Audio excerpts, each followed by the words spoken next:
Good day everyone, this is Engineer Jom Digia and welcome back to my channel. So sa video tutorial na ito, ituturo ko sa inyo kung paano mag-solve ng mga random past board exam problem under the subject Fluid Mechanics. So updated ito guys, this 2024. So wag natin patagalin pa, let's start. Number 1. If a depth of liquid of 1 meter causes a pressure of 7 kilopascals, what is the specific gravity of the liquid? So, for our solution, so we all know na ang formula guys ng pressure is gamma of the fluid times the elevation or the height. So, given ang pressure guys, 7 kilopascals, so may depth na binigay na 1 meter. So, lagay natin dito, no? Pressure is 7 kilopascals, height is 1 meter. So, una mong kukunin dito is yung gamma ng fluid. Yung gamma is the specific weight, which is equal sa weight over volume. So, gamma ng fluid or gammas of F. Suliitan na natin to para ma-designate natin as subscript niya. So, gammas of F will be equal to pressure divided by the elevation. So, the given pressure is 7 kilopascals. So, 7 kilonewton per square meters. So, divide mo siya sa 1 meter. So, magko-combine yung square meter tsaka meter mo, magiging cubic meters na yan. So, ang tendency niyan, yung gamma ng iyong fluid, it will become 7 kilonewton per cubic meters. And, sabi, ang specific gravity daw ng liquid. So, for our specific gravity of the fluid, equal yan guys sa gamma ng fluid divided by gamma ng standard, which is water or H2O. We all know na ang gamma ng water is 9.81 kilonewtons per cubic meters. So therefore, if we want to solve for our specific gravity ng fluid natin, so gamma ng fluid, ito yung nakuha natin kanina.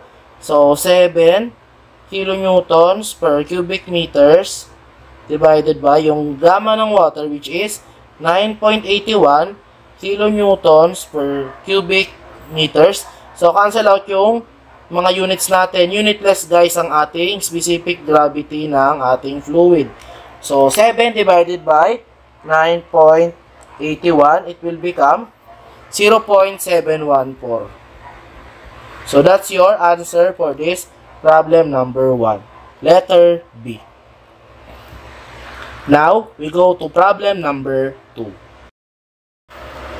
So, problem number 2, 100 grams of H2O or water is mixed with 150 grams of another fluid having a density of 790 kilogram mass per cubic meters.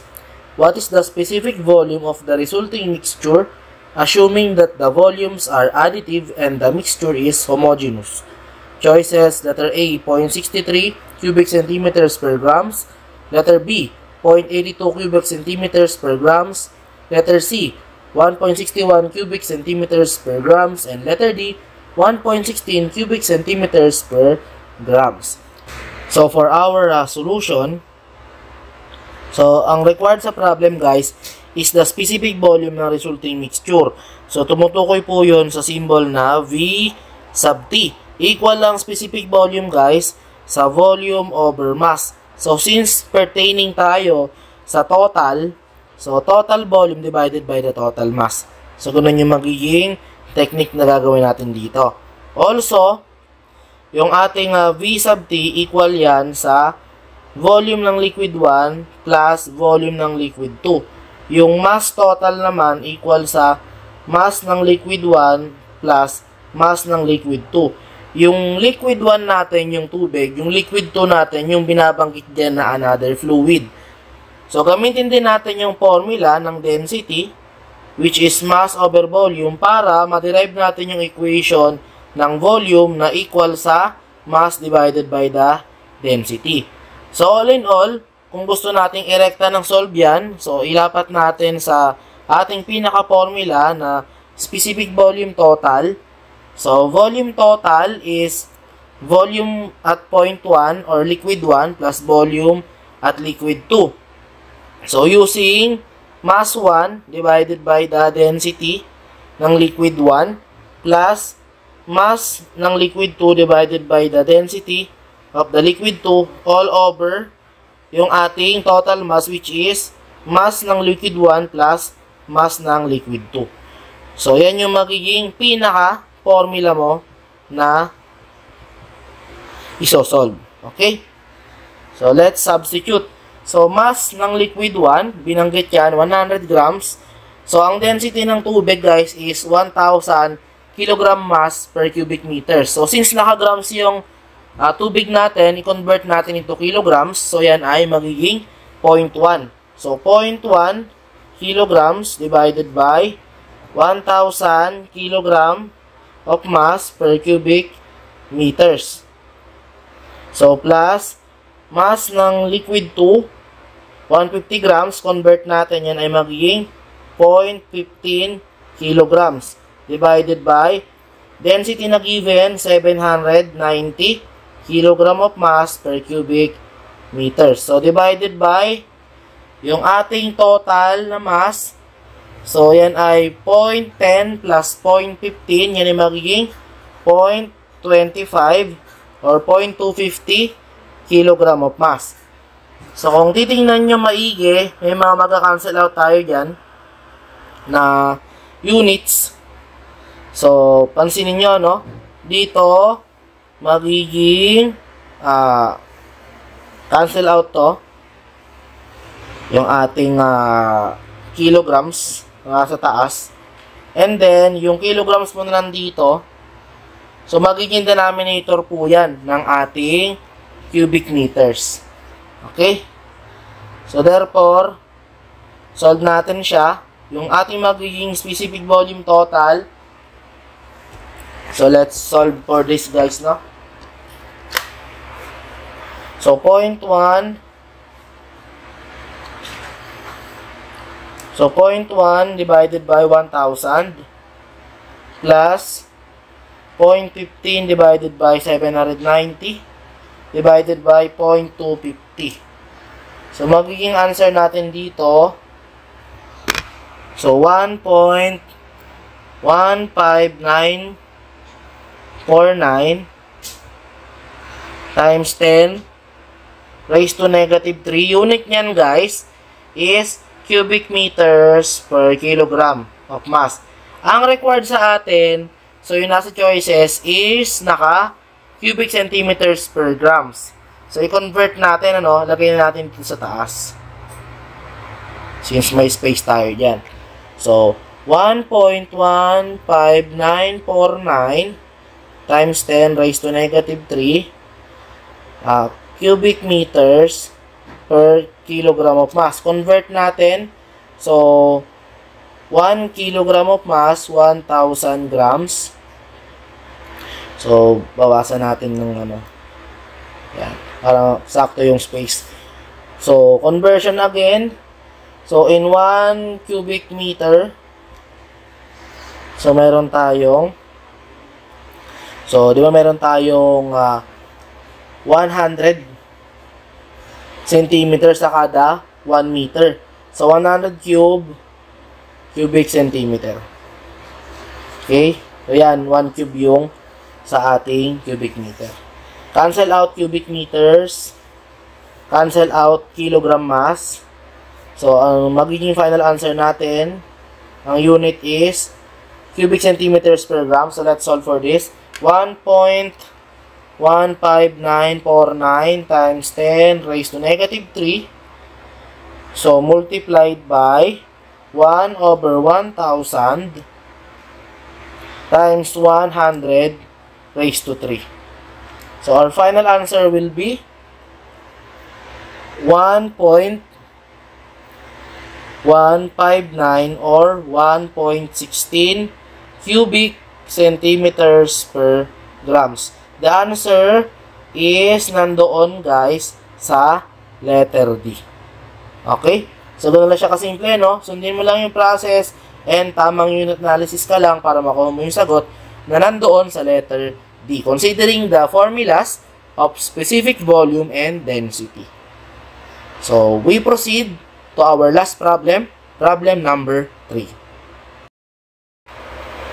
So for our last problem, problem number 3, find the volume flow rate of water in liters per second if the power developed under a head of 320 meters is 10,500 kilowatts and the hydraulic efficiency is 85%. So choices are letter A, 3,935 liters per second, letter B, 3,293 liters per second, letter C, 3,271 liters per second, and letter D, 3,721 liters per second. So, for our solution for this, so, alalahanin lang natin yung formula ng fluid power or water power. So, designated by P sub W or P sub F. Equal yan, guys, sa gamma ng fluid or gamma ng water times the volume flow rate which is designated by the variable Q na malaki na mayroong minsan sa ibang book na tuldok sa taas. And also considering the elevation or the height. So since binigay naman dyan yung ating height, binigay na yung ating power, which is yung water power natin na 10,500 kilowatts, we all know na ang gagamitin natin gamma dyan is gamma ng water. Since binanggit yung H2O. So, remember, gamma of water is 9.81 kilonewtons per cubic meters. So, derive natin yung formula ng volume flow rate which is Q na mayroong tuldok sa taas. Ang basa dyan is Q naught.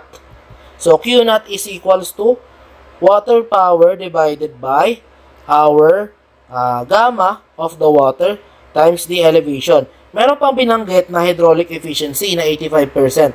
So, usually, kapag mayroong mga ganyang cases na may binabanggit na hydraulic efficiency, so yan ay nakapaloob lang po no, sa ating side ng gamma, Q, and height.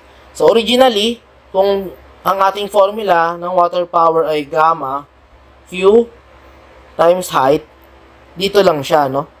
Yung efficiency. So, hydraulic efficiency, lagay natin is E na lang na mayroong H sa baba. So, kung i-apply mo yan papunta dito, so, saan mapupunta yung E sub H mo? So, yung E sub H mo ngayon is malamang sa malamang dito siya. Okay? So, in order for us to get the volume flow rate, substitute na natin, no? So, 10,500. Yung kilowatts is kilonewton meter per second yan. Pag binuo mo yan. Over, gamma ng water is 9.81 kilonewtons per cubic meters. So, usin lang natin para magmukhang cubic. So, multiplied by our elevation of 320 meters and our efficiency, hydraulic efficiency na 85%. So, makikita nyo yung mga magka-cancel out dyan, no? Na units. So, kilonewtons, tanggal. Also, tanggal yung ating meters. Matitira is cubic meter, aangat, papunta dito. So, magiging denominator yung iyong seconds. So, isolve muna natin yan. So, 10,500 divided by 9.81 multiplied by 320 times 85%. So, ang magiging sagot natin dyan for our volume flow rate is 3.935060263. Nga lang, ang unit mo pa lang dyan is cubic meters per second. So, ang required sa atin, yung mga given sa choices, is naka-liters per second. So, convert mo yung cubic meters papuntang liter. So, sa kada 1,000 liters, meron kang 1 cubic meter. So, yan yung conversion natin dyan, no? So, 1 cubic meter yung sa baba, sa denominator, 1,000 liters yung sa taas. So, cancel out to. So, yung magiging final answer mo, i-multiply mo lang yung 3.935060263 sa 1,000. So, the answer is 3,935 35.0602 liters per second or 3,935 liters per second na matatagpuan natin doon sa ating letter A. So that's the answer for last problem, problem number 3. We must use lang yung formula ng water power or fluid power. And then derive the formula since ang hinihingi is volume flow rate. So nawa may natutunan kayo guys sa ating mga inaral na problems ngayong gabing ito, mga sinolve natin na problems. So nawa makatulong sa inyong pagre-review and preparation for your upcoming board exam.